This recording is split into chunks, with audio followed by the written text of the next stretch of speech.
Hello friend, আমি মিঠু। আমি আজকে এসেছি আপনাদের সামনে একটা মাছের ডিমের একটা নতুন রেসিপি নিয়ে। আশা করি আপনাদের সবাই ভালো লাগবে। তার জন্য আমি নিয়ে নিয়েছি মাছের ডিম, আদা রসুনের পেস্ট, পেঁয়াজ কুচি, জিরের গুঁড়ো, ধনের গুঁড়ো, লবণ, কাশ্মীরি মির্চ আর হলুদের গুঁড়ো আর গন্ধরাজ লেবু আর কয়েকটা কাঁচা লঙ্কা চিড়ে নিয়ে নিয়েছি। আর অবশ্যই একটা কথা, আমার ভিডিওটা যদি আপনাদের ভালো লাগে অবশ্যই একটা লাইক করে দেবেন আর অবশ্যই আমার চ্যানেলটাকে একটা সাবস্ক্রাইব করে দেবেন। প্রথমে আমি জলটাকে গরম করে নেব আর এর মধ্যে আমি লেবুর রস দিয়ে দেবো। লেবুর রসটা এই জন্য দিচ্ছি যাতে ডিমের যে একটা আষ্টে গন্ধ থাকে মাছের ডিমে সেটা যেন আর না হয়, সেটা আর বেরোবে না। আমি লেবুর রস দিয়ে দিলাম আর এর মধ্যে মাছের ডিমটাকে ছেড়ে দেবো, দিয়ে এটাকে আমি 2 থেকে 3 মিনিট সেদ্ধ করে নেব। আমার ডিম সেদ্ধ হয়ে গেছে, এবার আমি এটা জল ছেঁকে নেব। এবার আমি কড়াইয়ে তেল নিয়ে নেব।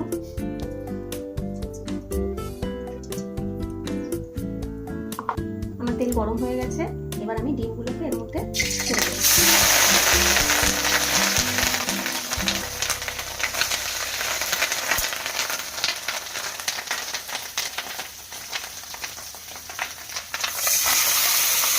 এর মধ্যে হলুদ দিয়ে দেবো। হলুদ আমি নিয়ে নিয়েছি 2 চা চামচ, আর নুন স্বাদ মতো দিয়ে দেবো। দিয়ে এটাকে একবারে একটু কষিয়ে নেবো।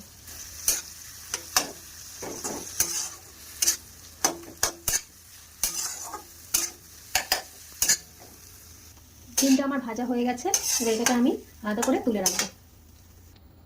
আমি আবার কড়াইতে একটু তেল নিয়ে নেবো। এবার তেলটা একটু বেশি নেবো কারণ মাছের ডিমের তেলটা একটু বেশি লাগে।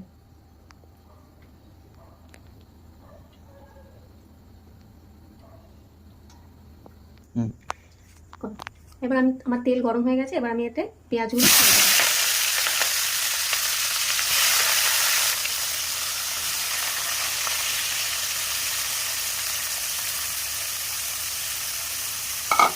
আর এর মধ্যে আমি দিয়ে দেবো 2 টেবিল চামচ আদা রসুনের পেস্ট।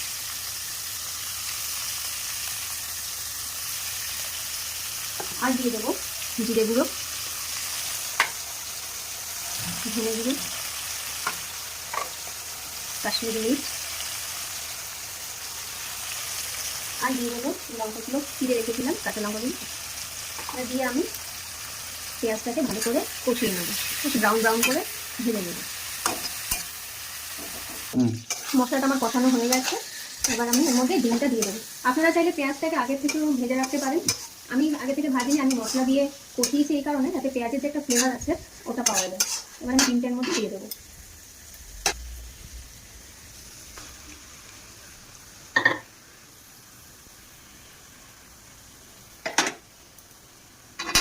ডিমটা দিয়ে এবার ডিমটাকে আমি ভালো করে কষিয়ে নেব। আমার কষানো হয়ে গেছে, এবার এর মধ্যে আমি জল অ্যাড করে নেব। বেশি জল দেবো না কারণ আমি সেদ্ধ করে নিয়েছি আগে ডিমটাকে, অল্প জল দিলাম। আমার রান্নাটা অলমোস্ট কমপ্লিট, এবার আমি এটা নামিয়ে নেব। আমার রেসিপিটা রেডি।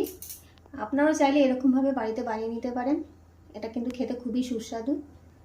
তো আজকের মতো টাটা, আমি আবার আসবো নতুন নতুন রেসিপি নিয়ে আপনাদের কাছে।